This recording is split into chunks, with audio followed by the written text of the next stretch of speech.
এই যে বদ্রীনাথ মন্দির পাহাড়ের কোলে অবস্থিত। কেদারনাথ আসতে যেরকম আমাদের ট্রেক করতে হয় বা ঘোড়ায় চড়তে হয়, পুরোটা বাস আসে না, কিন্তু বদ্রীনাথের ক্ষেত্রে পুরোটাই বাস এলো।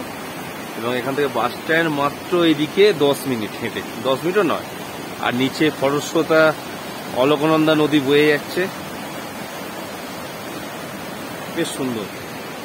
কেদারনাথ অনেকটাই দুর্গম, কিন্তু বদ্রীনাথ একদম আপনার মন্দিরের কাছ অব্দি বাস চলে আসবে, বেশ সুন্দর লাগবে। এমনকি হেলিকপ্টারও আছে, যেটা কর্ণপ্রয়াগ থেকে আসছে। আর এয়ারপোর্টের নাম হচ্ছে গৌচর স্ট্রিট, ওখান থেকে ডাইরেক্ট হেলিকপ্টার আসছে। হেলিকপ্টার বা বাস স্ট্যান্ড হচ্ছে ওই দিকটা, ওই যে দেখা যাচ্ছে ওইখানটা। হেলিকপ্টারে আপনার বেশি ভাড়াও না, 2200 টাকা ভাড়া দেখলাম।